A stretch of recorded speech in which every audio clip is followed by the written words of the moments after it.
बिहार विधानसभा चुनाव नवंबर में होने वाला है। सारी पार्टियां अपनी अपनी दावा कर रही है।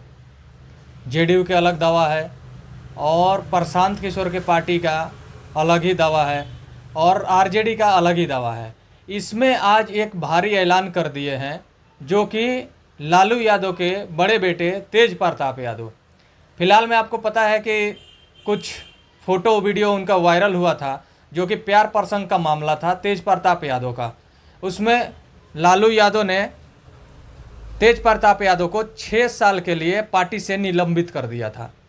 वहीं तेज प्रताप यादव एबीपी न्यूज़ के एंकर से बात करते हुए कहा था कि ये पिताजी का और माताजी का आशीर्वाद है कि मैं आज यहाँ तक पहुँचा हूँ और उन लोगों का जो निर्णय है वो अच्छा है। मैं पिताजी के साथ हूँ और माताजी के साथ हूँ और मेरा भाई जो है अर्जुन, तेजस्वी यादव को अर्जुन कहते हैं, मेरा जो भाई अर्जुन है उसके साथ हूँ मैं। और मैं भगवान से ये प्रार्थना करता हूँ कि मेरा भाई तेजस्वी यादव अगला बिहार का सीएम बने। यहाँ तक तो ठीक था, लेकिन तेज प्रताप यादव अभी ठीक 2 दिन पहले सम्राट चौधरी से लड़ गए। एनडीए के उप मुख्यमंत्री सम्राट चौधरी से लड़ गए। किसके लिए? अपने भाई तेजस्वी यादव के लिए। क्योंकि सदन में बहस चल रही थी, उसमें तेजस्वी यादव को सम्राट चौधरी ने कुछ अनाप शनाप बातों से घेर दिया। वहीं तेज प्रताप यादव का कहना था कि जो सम्राट चौधरी के पिताजी थे शकुनी चौधरी, वो शकुनी चौधरी ने नीतीश कुमार को ये कहा था कि अगर पूरे भारत में कोई लुच्चा लफंगा मुख्यमंत्री है, नीतीश कुमार, वो बिहार का मुख्यमंत्री लुच्चा लफंगा जो है वो नीतीश कुमार है पूरे देश में। जो सम्राट चौधरी को नीतीश कुमार अपने गोद में बैठा रखे हैं, उनके पिताजी का बयान था ये। लेकिन सबसे बड़ी सवाल ये है कि तेज प्रताप यादव कल तक तेजस्वी यादव के साथ लड़ते थे, तेजस्वी यादव का हनुमान बन के खड़े हो जाते थे।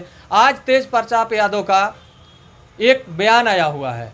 बयान का उनके साथ 10 लोगों की मीटिंग हुई और उन्होंने वहां से ऐलान कर दिया और आरजेडी का अपना टोपी भी हटा दिया। वहां से ऐलान किया कि तेज प्रताप यादव निर्दलीय चुनाव लड़ेंगे, वो भी राघोपुर से। राघोपुर का जो क्षेत्र होता है तेजस्वी यादव का होता है। अगर वहां से तेज प्रताप यादव निर्दलीय चुनाव लड़ते हैं तो ज़रा सोचिए कि तेज प्रताप यादव का अर्जुन का क्या हाल होगा और इसका असर आरजेडी के ऊपर कितना पड़ेगा पूरे बिहार में, ये तो आप लोग कमेंट करके बताएंगे। लेकिन तेज प्रताप यादव अपने आप को जो कृष्ण बताते थे और तेजस्वी यादव को अर्जुन बताते थे अगर वो निर्दलीय चुनाव लड़ते हैं। तेज प्रताप यादव ये भी कहा कि मैं नहीं, हमारे साथ और भी जो लोग हैं वो भी निर्दलीय चुनाव लड़ेंगे, अलग अलग विधानसभा से लड़ेंगे। अगर अलग अलग विधानसभा से चुनाव लड़ते हैं तो तेजस्वी यादव के लिए मुश्किलें बढ़ सकती है, क्योंकि है तो वो आरजेडी का हिस्सा है। अगर तेज प्रताप यादव कोई वोट काटते हैं तो तेजस्वी यादव का वोट कटेगा। बाकी आप लोग इस पर क्या कहना चाहते हैं? तेज प्रताप यादव को निर्दलीय चुनाव लड़ना चाहिए कि नहीं लड़ना चाहिए? और लालू यादव ने तेज प्रताप यादव को अपने पार्टी से निलंबित करके गलती किया है या सही किया है? कमेंट करके आप लोग बताएं।